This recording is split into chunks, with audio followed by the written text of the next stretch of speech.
¿Cómo están? Qué bueno. ¿Quién sabe andar en bicicleta? Casi todos, ¿verdad? ¿Recuerdan cómo aprendió? ¿Recuerdan los chimones en las rodillas? La cara, los codos. Yo aprendí a manejar en una bicicleta sin freno, no, sí tenía frenos.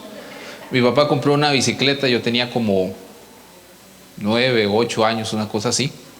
Era una 24 para los que somos de aquella época, que el tipo de llanta, una 28 era las grandotas, después seguía una 24, un poquito más pequeña. Yo aprendí en una de esas, aprendí imitando, y mi papá también aprendió a esa edad. Mi papá tenía 30 y tanto. Aprendimos viendo y repitiendo, ¿verdad que sí? Le decían, múntese, de pedal, y cuando vea que se va a caer, frene. ¿Se acuerda? Y si no tenía freno, tírese. ¿También se acuerda de ese? O meta el pie. Todos aprendimos imitando, ¿verdad que sí? Los procesos de aprendizaje de todos nosotros, de andar en bicicleta, de caminar, de lo que sea, implica ver a alguien o a algo y empezar a reproducirlo. Una vez que yo lo domino, ya no lo imito, sino lo hago mío. Y empiezo entonces un proceso de yo poderlo transmitir a otros o hacerlo mejor, en ese caso. ¿Verdad que sí? Todos aprendemos imitando. Es interesante cómo en el verso 1 de este capítulo 5, Pablo dice, imiten ¿a quién? ¿A quién? ¿Qué dice sus Biblias? Imiten. Como seres humanos fuimos creados para ser imagen y semejanza de Dios. Somos un espejo que deberíamos reflejar a Dios. Un espejo lo que hace es mostrar su reflejo, o sea, lo que usted hace en el espejo se refleja al otro lado. El espejo lo imita a usted. En el caso nuestro, nosotros somos el espejo que debemos ser la imagen de Dios. Lo que Él hace, nosotros lo imitamos y lo reflejamos. Ese concepto, si se me permite el término, teológico y bíblico, está en nuestro ADN como seres humanos. Somos los únicos seres que aprendemos imitando. Ningún otro ser aprende así. Todos los demás seres no aprenden imitando, simplemente aprenden por instinto. Usted puede agarrar una tortuga y separarla de bebé de toda tortuga, y ella siempre va a convertirse en una tortuga, caminar como tortuga y hacer todo como tortuga. ¿Por qué? Porque ella tiene en su ADN lo que va a hacer. No necesita aprender imitando. Siempre va a volver a sus costumbres intuitivas como ser, pero nosotros no. Nosotros aprendemos viendo, imitando. Así aprendimos a andar en bicicleta, así aprendimos a caminar, así aprendimos a escribir, así aprendimos a hablar. ¿Verdad que sí? Todo lo hicimos imitando. Y aquí en ese texto, Pablo utiliza esa idea creacional para un desafío profundo. Imita a Dios. Si fuimos creados para aprender imitando, el gran desafío es cómo aprendemos a ser hijos de Dios imitando a Dios. Ese concepto de imitar no es nuevo, por cierto. No es algo que Pablo lo trae en ese momento. Eso está en la médula, en el centro de toda la Biblia. En Levítico 20, por ejemplo, 27 dice, santifíquense pues, sean santos, porque yo soy. Si Dios es santo, hay un mandamiento para ser como Él, imitándolo. Eso lo recoge Pedro Y en su carta, en 1 Pedro capítulo 1, verso 15 al 16, dice, sino que así como aquel que los llamó es santo, así también sean ustedes santos en toda su manera de vivir, porque Cristo está. Sed santos, porque yo soy santo, el Señor. Ese ser como Dios no es otra cosa que imitarle.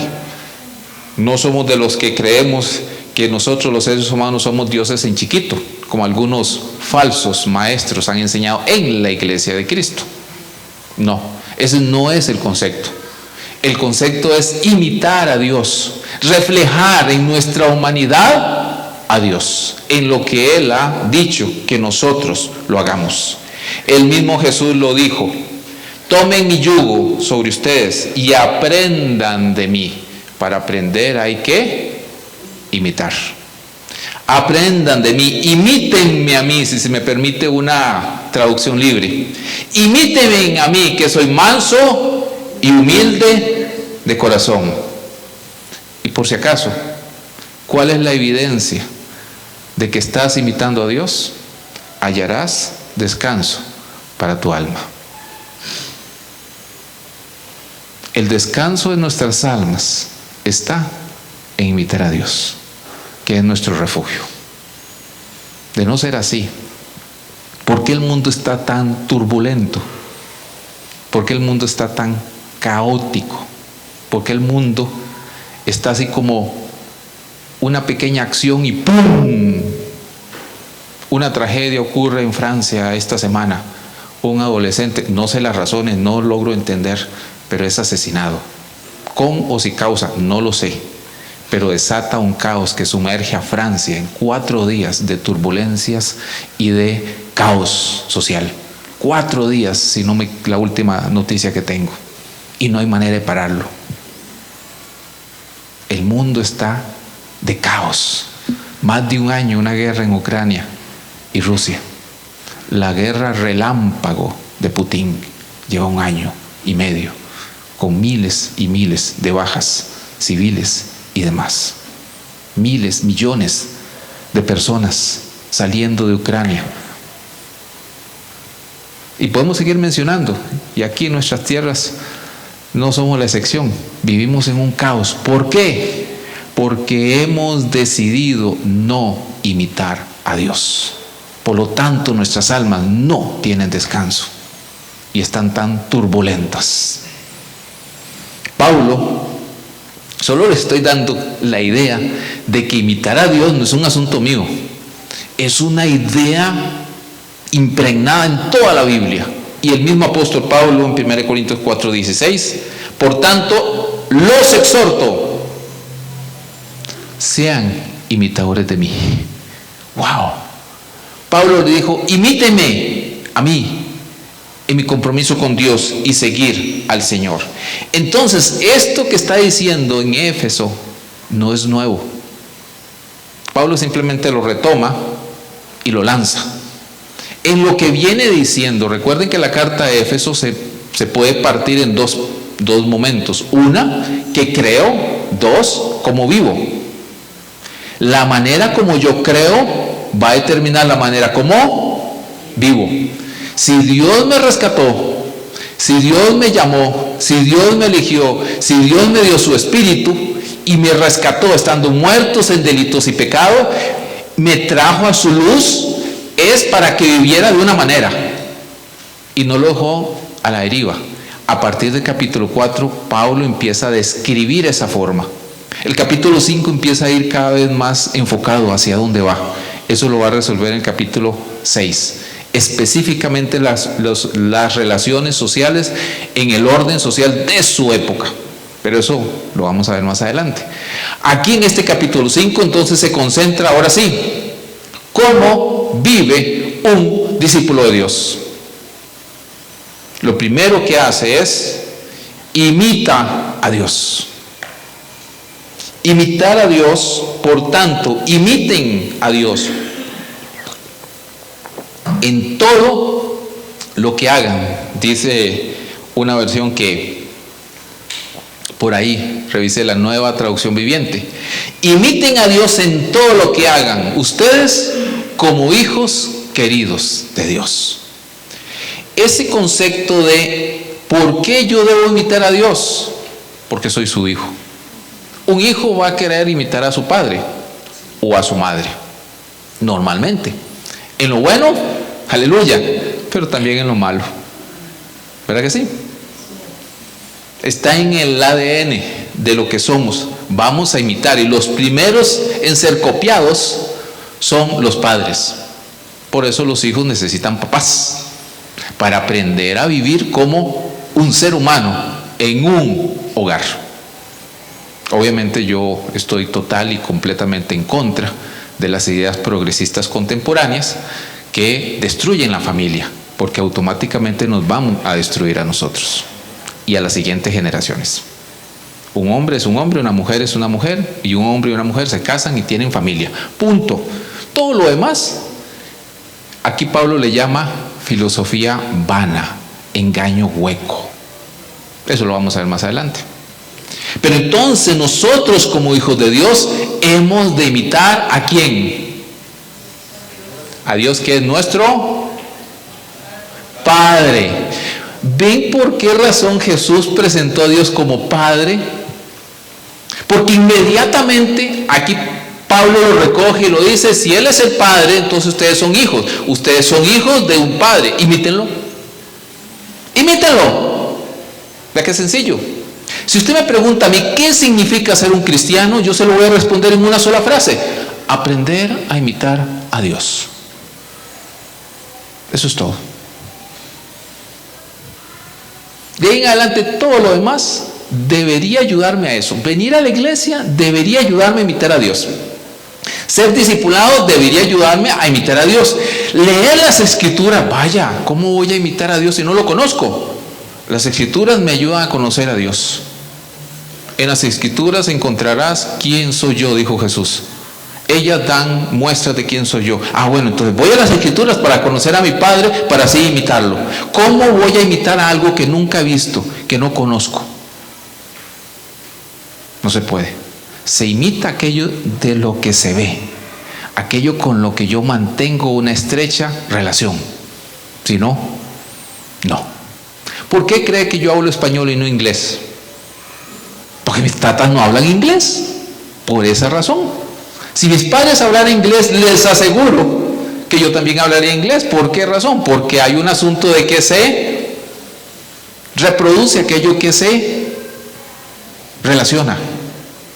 O si estuviéramos en un país que hable inglés, todos hablaríamos inglés. ¿Por qué? Porque es lo común, se copia, se imita aquello en lo que se entiende contacto. Por eso los expertos en aprender otro idioma implica que usted tiene que meterse en esa cultura de ese idioma para aprender ese idioma. Para los que nos cuesta. Y si no, ni pato hablamos. Se los digo por experiencia. Ahí dijo, uy, sí, ¿quién fue? Amén. Ahí estamos. Que el Señor nos dé ese don de lengua. Ahí sí creo en don de lengua. Que el Señor nos dé ese don de lengua, a ver si aprendemos el idioma. Imita a Dios. Debes conocerlo. Debes conocer a Dios. Si no, no vas a poder imitarlo a Él. Si somos hijos de Dios, debemos conocerlo en su palabra, debemos oírlo en la oración y debemos compartirlo en el amor a otros. Es la única manera de que vamos a poder ser imitadores de Dios. Pero ¿qué más dice Pablo? ¿Cómo yo imito a Dios? Vivan en amor, lo dice la Reina Valera Contemporánea. Ya ustedes saben que tengo la costumbre de leer muchas versiones. Si usted dice que raro, la mía no dice esto, es por eso, porque con más versiones nos da un poco más de amplitud al sentido original del texto. En esta versión me encantó: vivan en amor. Entonces preguntamos, bueno, ¿cómo se imita a Dios? Dios es amor. Por lo tanto, yo debería vivir en amor. Y aquí van a aparecer algunos que dicen, por supuesto, hay que amar a todos. Que viva el amor. Y si nos amamos y paz y amor como los hippies. No, de eso no está hablando el texto y de eso no estoy hablando yo. Porque el amor en términos bíblicos sí es definido y no tiene nada que ver con esas cosas que usted escucha y que quieren legalizar. Pecado que quieren legalizarlo porque es amor. Si un hombre ama a una mujer, que se case. No, es que la amo tanto que no quiero casarme. Entonces no es amor. Qué pena, pero no es amor. Y si es un hombre con hombre, una mujer con una mujer, es que el amor debe prevalecer. Sí, pero eso es pecado. Qué pena, pero eso no es amor. ¿Qué es el amor? Jesús lo definió en estos términos cuando se le preguntó: ¿cuál es el resumen? ¿En qué consiste el mandamiento? Mandamiento y amor van de la mano.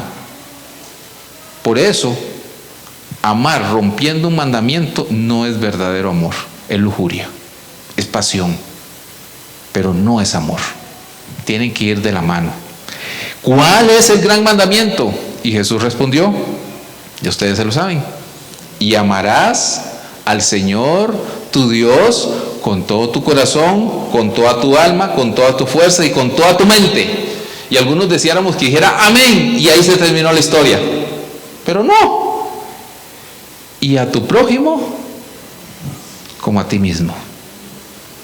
Ay, ay, ay. Entonces, Lucas 10:27, esa es la versión que leí, que es una reproducción de Deuteronomio 5:6 y de Levítico 19:18, por si acá alguien dice, ¿y eso está en la ley? Claro, Jesús lo retomó y simplemente lo dijo. ¿Saben qué es cumplir la ley? Amar. El amor y la ley van de la mano.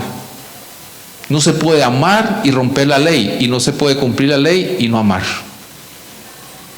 Solo que nosotros somos muy buenos para hacer los dos extremos. Gente que ama rompiendo la ley y gente que cumple la ley odiando. Pues no sé cómo, pero esa es la naturaleza de nosotros. No imitamos a Dios en el amor. Imitamos a Dios amándole a Él con todo lo que somos y amando al prójimo como a nosotros mismos. Y vaya que esta es tal vez la parte de imitar a Dios más dura para nosotros, porque tendemos a ser egocéntricos. Nos encanta amarnos a nosotros mismos y que todo lo demás quede en segundo plano y que todo lo demás sirva a mí. Pero Él lo colocó en este orden. Imitar a Dios es amar a Él, a Dios, o sea, poner toda tu prioridad hacia Él y poner todo lo que tienes sirviendo a otros.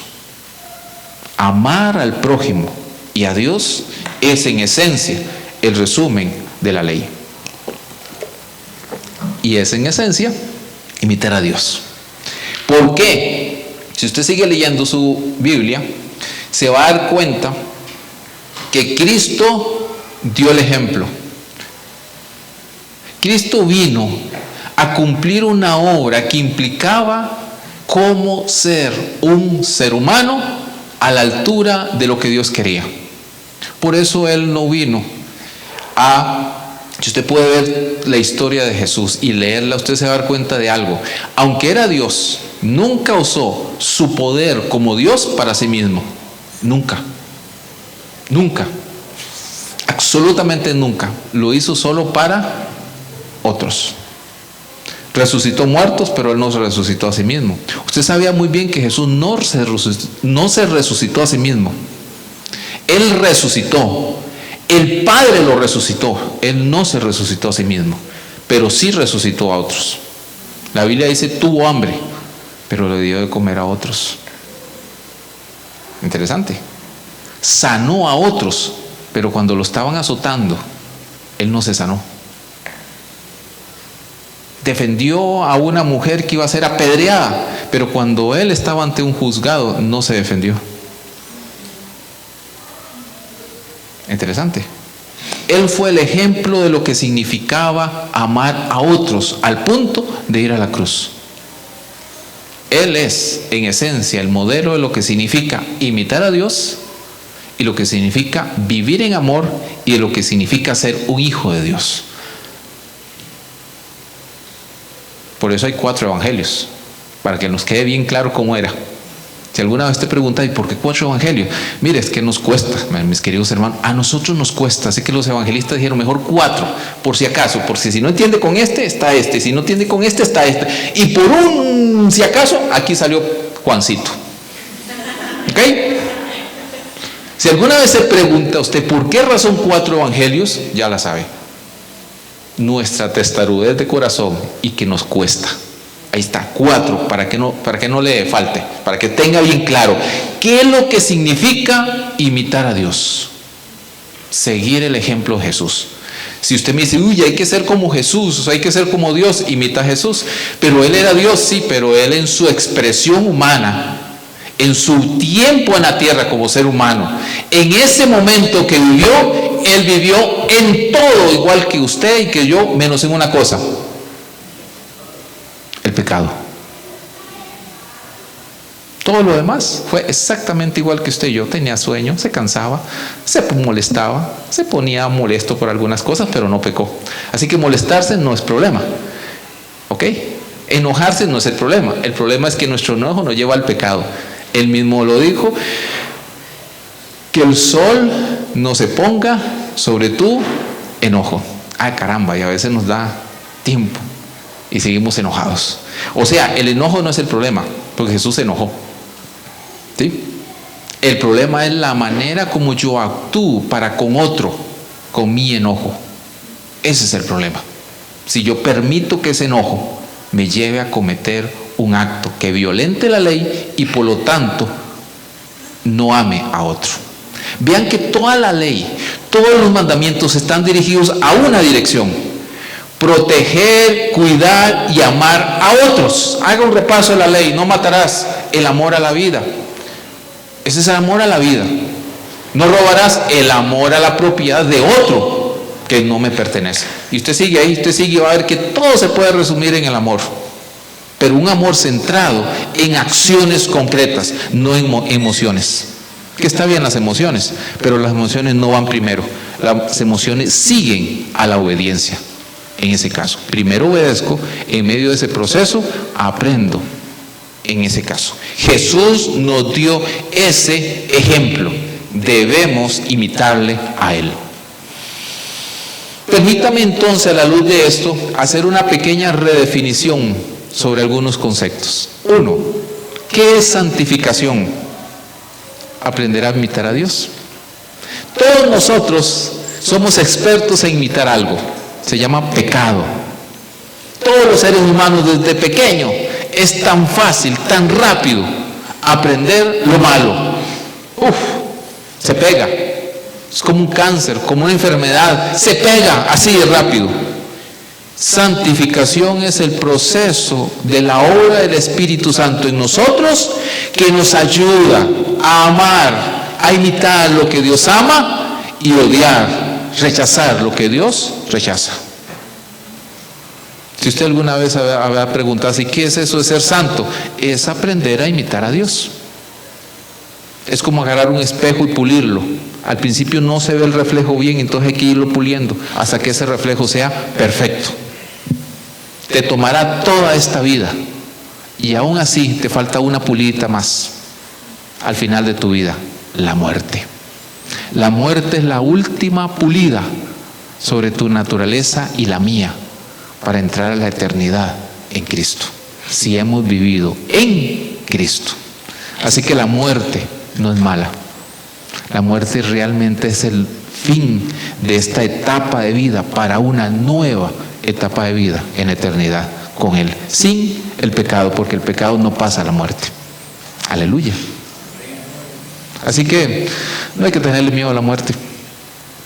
La muerte es una amiga que nos lleva a Cristo. 2. ¿Y entonces qué es el discipulado? Yo sé que no nos gusta mucho hablar de la muerte.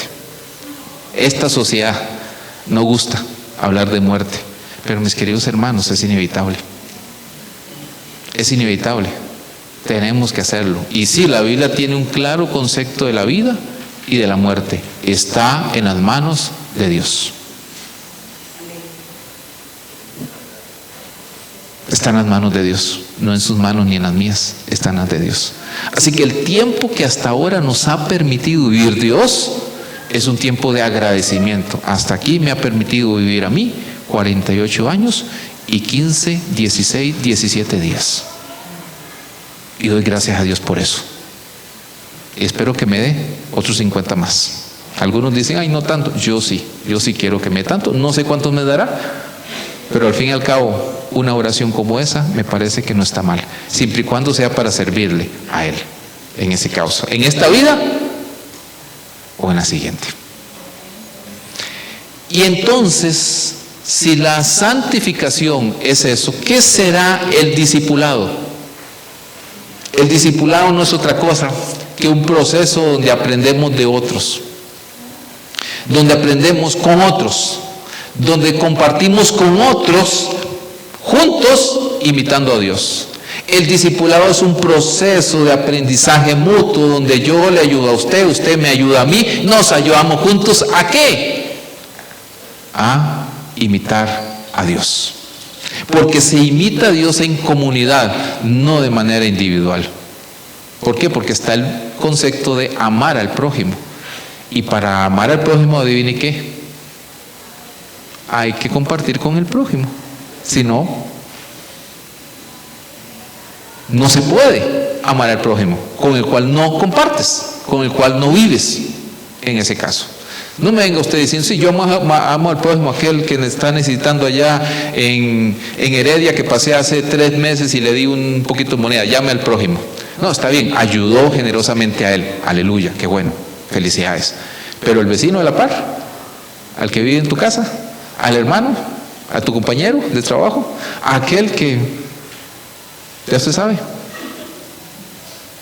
Amar al prójimo implica convivir con otros. Por lo tanto, el discipulado es comunitario, no individual. Ahora, siguiendo más adelante, está imitar a Dios, pero Pablo se adelanta sabiendo que esa comunidad ha vivido en una cultura que estaba cargada de filosofías, de conductas, de prácticas contrarias a Dios. Por lo tanto, se adelanta y les dice, pero no imiten. Si esto es imitar a Dios, permítame decirles lo que significa no imitar, a que no debes imitar. Y empieza diciendo, entre ustedes, no hagan ninguna de estas cosas. O sea, no las imiten, porque ya participaron de ellas. La cultura de Éfeso era una cultura cargada de inmoralidad sexual, cargada de impurezas, cargada de avaricia. Recuerden que hemos mencionado que esa ciudad, Éfeso, está el gran templo de Artemisa, de Diana, ya sea de cultura griega, cultura romana, que era una ciudad con mucha riqueza. Había mucha avaricia, había mucha inmoralidad, todo impregnado en la cultura y la religión. Así que Pablo les dice, no imiten eso. Ya anduvieron ahí, no lo imiten.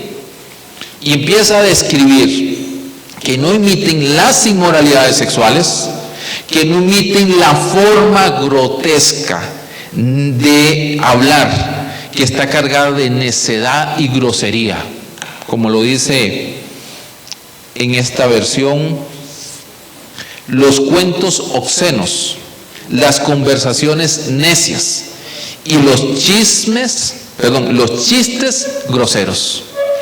Todo eso tiene un aire a lo nuestro, una sociedad cargada en redes sociales por un doble sentido, cargado de toda una inmoralidad en la práctica, pero también en la forma de hablar. Los éxitos musicales son las peores canciones grotescas que hay. No me canso de decirlo, por eso yo ese ritmo de reggaetón y perreo y esas tonterías me parecen que es una total insulto a cualquier persona que lo oye. Y son el éxito y ganan millones por eso. Entre más grotesca, peor. Y la pregunta es, ¿por qué razón se permite? Si una mujer va por la calle y la insultan, lo pueden demandar.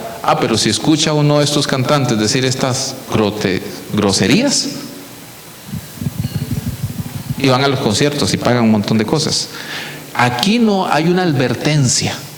No imiten eso, ni siquiera lo hablen, ni siquiera lo permitan, ni siquiera convengan con eso. No lo acepten. Por eso lo estoy señalando. Porque es el éxito de la emisora popular del país, no significa que eso sea bueno. Mis queridos hermanos, no vamos a permitir, y eso es lo que sigue diciendo más adelante, que lo que la sociedad nos imponga de bueno, lo aceptemos como bueno. No podemos hacerlo. Pablo dice, ese tipo de forma de ser no puede ser aceptado. Porque tanto la avaricia como esa forma de ser es idolatría. Y el texto es bien claro, no entrarán al reino de los cielos. O sea que esa manera de pensar y de actuar no comulga con ser un hijo de Dios, no comulga con ser un hijo de luz, no comulga con ser aquel que Dios ha llamado. No podemos, mis queridos hermanos, estar de acuerdo con actuar de esa manera y no estamos de acuerdo con vivir oyendo o hablando de esa manera. Jesús dijo, el hombre bueno del buen tesoro de su corazón saca cosas buenas, y el hombre malo del mal tesoro de su corazón saca cosas malas, porque de la abundancia del corazón. Dime cómo hablas. Gracias. No lo dije yo.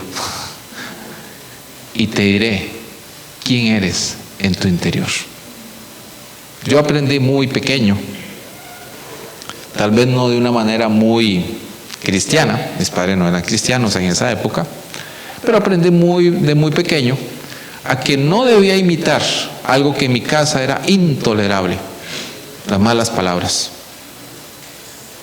La primera y última vez que yo dije una mala palabra, fui severamente castigado con mi padre, entre muchas cosas, con una frase: tú nunca has escuchado ni a tu madre ni a tu padre repetir esas frases. En esta casa no se aceptan. Y aprendí que la manera de hablar irrespeta a mis padres. Y no era cristiano. 5 o 6 años, no me acuerdo, por ahí andaba. Estaba pequeñito. Y aprendí muy bien que no puedo pronunciar malas palabras, vulgaridades, frases inadecuadas que puedan insultar a otros, porque estoy deshonrando a mis padres. Hoy, como creyente, aprendí que deshonro a mi Dios en última instancia, porque Él es mi Padre. Dios habla así. Déjeme rebobinarme a mí mismo y replantearlo de esta manera. Como tú hablas, así habla Dios. Como yo hablo, ¿es la manera como Dios habla? Ese es el replanteamiento que Pablo está diciendo acá, en última instancia. La manera de imitar a Dios implica: esto que yo voy a decir, lo diría Dios. De la manera, con el sentido, con el propósito. O se vuelve una grosería. Entonces, yo trato de cuidarme. No quiere decir que lo hago siempre, y no quiere decir que soy perfecto. He metido la pata, y muchas veces, en la manera de decir y de expresarme a otros. A veces no lo he hecho bien. He tenido que hacer lo que tengo que hacer, y es arrepentirme y pedir perdón, como un hijo de Dios debe hacerlo. Así que aquí estamos hablando de las palabras que salen de nuestras bocas. ¿Realmente podemos decir que nuestras palabras son un reflejo de la palabra de Dios? Y ahí que medimos nuestro interior de la abundancia de Él. ¿Cómo lleno mi corazón de palabra de Dios? Si no leo el texto. Perdónenme que sea tan insistente, pero tengo una profunda carga de saber que menos del 30% de los creyentes leen la Biblia una vez a la semana, sin contar lo que leen en la iglesia, cuando leen en la iglesia. Estadística de Estados Unidos, que aquí está por el suelo, y quiero saber. Si leo las escrituras es para que esta escritura albergue mi corazón, para que de la abundancia de mi corazón hable la boca. Déjenme ir al último versículo 6 para ir cerrando. Por el engaño, que nadie los engañe, que nadie los engañe. Hay un engaño grande, y esta versión lo dice así: que no se dejen engañar por los que justifican esos pecados. En la nueva versión internacional lo dice así: que nadie los engañe con argumentaciones vanas. En otras versiones dice filosofías huecas, porque por eso viene el castigo de Dios. Hay toda una argumentación que justifica el pecado. Y en la época en que Pablo escribe esto, los filósofos que habían en su época justificaban la inmoralidad sexual como una expresión profunda del ser humano de su época. Los filósofos de esa época justificaban todo tipo de cosas, que por cierto esa es la base filosófica de nuestra cultura contemporánea. No sé si lo sabían. Pero cuando hablamos de la base filosófica del siglo XXI de nuestra sociedad, es la filosofía griega de esa época, donde justificaban la inmoralidad sexual, donde justificaban asesinatos de niños, donde destruían las familias, donde hacían una serie de cosas justificadas filosóficamente y religiosamente. Desde Sócrates hasta Pitágoras y todo lo demás. Y eso que yo admiro a Pitágoras en matemáticas, pero nada más. En toda la otra filosofía era una filosofía hueca. Ellos justificaban su estilo de vida basados en esa filosofía. Y Pablo les dice: no se dejen engañar. Un hijo de Dios anda en luz. ¿Por qué? Porque va a imitar a Dios, y Dios es luz. Un hijo de Dios ama a Dios y al prójimo. ¿Por qué? Porque Dios es amor. En otro tiempo ustedes eran oscuridad, ya no. Esa filosofía hueca es de la oscuridad. Ustedes no deben vivir así, ni pensar de esa manera. Ustedes son de luz. Vivan como hijos de luz. Vean que ese contraste es bien claro, y no es la primera vez que se argumenta en las escrituras luz y tinieblas. Un contraste que nos dice: o estamos aquí o estamos aquí. No hay término medio. No hay término que diga: bueno, aquí estoy medio con lucecita, y ahora aquí estoy medio sin luz. No, donde hay luz no hay oscuridad. Donde hay mucha oscuridad no hay luz. Punto. No hay término medio.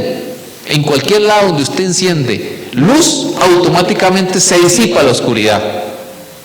¿Por qué? Porque son mutuamente excluyentes. O está uno o está el otro. Punto.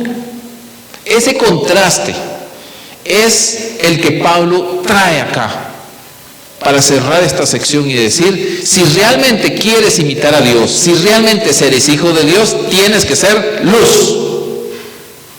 Ya Jesús lo había dicho mucho tiempo atrás, cuando en el Sermón del Monte: ustedes son la luz del mundo. Ya lo hemos trabajado acá en el capítulo 5 del Sermón del Monte. Una ciudad sentada sobre un monte no se puede ocultar, ni se enciende una luz para ocultarla debajo de la cama, sino que se coloca en lo más alto, permítame parafrasearlo, para que todo sea alumbrado. Así brille la luz de ustedes delante de ¿quién? Del mundo, para que vean sus buenas acciones y que amen, glorifiquen a Dios, su Padre. Qué interesante. Su Padre. Imitar a Dios es andar en luz, para que otros vean las buenas acciones y que me glorifiquen a mí. Glorifiquen a Dios que está en los cielos. Este es un llamado a vivir en luz. Y eso a veces significa tomar partido y decir, hay cosas con las que yo no soy partícipe. ¿Por qué? Las malas compañías corrompen las buenas costumbres. 1 Corintios 15, 33. Las malas compañías corrompen las buenas costumbres. En buen tico diríamos, el que con lobos anda, imita a los lobos, aprende. Interesante. Dime con quién andas y te diré quién eres. Así que sí, claro, yo tengo que saber con quién me rodeo. Un escritor de liderazgo, John Maxwell, dijo, hay dos cosas que determinarán quién va a ser usted dentro de 5 años. A mí me encantan. 1, los libros que usted lee. 2, las personas con las que usted se relaciona. Y les aseguro que he hecho caso más del primero que del segundo, pero he hecho caso. Me cuesta más el segundo, para ser honesto. Me cuesta más, tengo que aceptarlo. Dime con quién andas y te diré quién eres. ¿Imitas a Dios? Pensemos un momento sobre este texto e imitar a Dios. Imitar a Dios es vivir bajo el mandamiento de amar a Dios mismo y al prójimo. Una profunda tarea que tenemos por delante durante toda la vida. Amar a otros. Qué fácil es amar a aquel con el que me llevo bien, pero qué difícil es amar cuando es difícil amar a otros. Imitar a Dios es seguir el ejemplo de Cristo. Imitar a Dios es contrario a seguir el ejemplo de lo que está a nuestro alrededor, en una sociedad cargada, saturada de noticias falsas. Fake news, creo que es como se llaman, ¿verdad? Si pronuncie. ¿Ah? Fake. Con K. Ah, caramba, ahora me lo enseñan bien. ¿Ven? Porque me cuesta el inglés. Pero todos me entendieron. Noticias falsas. Ahora, la noticia falsa no es una noticia. Es algo que en sí mismo no es verdadero. Y eso ocurre a montones en las redes sociales. A montones. Y si usted tiene una red social, yo no, por cierto. Así que no me pregunten porque nada de red social. Hice un asesinato social en redes sociales. Desaparecí de la red social. Me cansé de eso. Solo veo noticias por otro lado. Pero si usted se da cuenta, la gran mayoría de las cosas que están ahí no son ciertas. Cuesta demasiado. Y eso ocurre a montones. Solo busque un navegador y empieza a buscar una información y le va a aparecer un montón que usted dice, ¿esto realmente será cierto? Cuesta mucho. Hay demasiada información falsa, con argumentos falsos. Demasiado, en todo. Y tienen un propósito, influenciar su forma de pensar. Las noticias, las redes sociales, la política, la manera de entender el mundo, la educación. Si yo aquí me quedara a explicar y extenderme, no acabaría. De la gran cantidad de formas de que esta sociedad está tratando de hacernos pensar a nosotros que la Biblia está mal y que el Dios el que creemos está mal, para llamar a lo bueno malo y a lo malo bueno. Y legalizarlo, que es el gran problema. Legalizarlo. Ya han mandado a personas en otras latitudes a la cárcel porque lo llamaron usted, él o ella, diciendo no, yo no soy ni ella ni ella, y por esa frase me mandan a la cárcel porque eso es discriminación. ¿Y qué tal si yo soy discriminado porque me llamen todes? Me están discriminando porque yo no acepto eso, yo soy un hombre. Los calificativos para mí deben ser acorde a lo que yo soy. Yo soy un hombre y punto. Y se acabó. Por todos los cuatro costados y demás saben todos que soy hombre y punto. Así me creó Dios. Y no necesito que me pongan calificativos con cosas raras en el idioma. Yo soy un él y punto. Y si a alguien no le gusta, es problema de él. Yo no tengo un problema con otros. Pero sí tengo un problema con que me discriminen a mí en ese sentido. Yo no acepto esa idea social. Y si me mandan a la cárcel por eso, mis queridos hermanos, no me verán. Pero yo no voy a aceptar eso en esta sociedad. Hay demasiado en juego en esta sociedad que nos está bombardeando para hacer una sola cosa: que dejemos de pensar en lo bueno, en lo justo y en lo verdadero y en lo bondadoso, para pensar como los otros en el mundo. Solo es cuestión de que usted se haga la pregunta: ¿qué veo? ¿De qué me alimento? ¿Cómo valoro una película? ¿Cómo valoro una noticia? ¿Cómo valoro lo que pasa en la sociedad? ¿Según el criterio de todo el mundo o según el criterio de las Escrituras y Dios? Imitar a Dios significa andar en luz, en amor, dar fruto de luz, que es fruto que nace única, exclusivamente de una manifestación de bondad, justicia y amor. Que el Señor nos ayude, mis queridos hermanos, a dar fruto. Pero déjeme decirle algo: no va a ser querido por este mundo. La gran mayoría de los que dieron fruto y fruto en abundancia, empezando por nuestro Señor Jesucristo, terminaron en la cruz. Ese es el problema. Dar fruto, hacer las cosas correctas, vivir de acuerdo a como Dios pide, no es fácil en esta sociedad.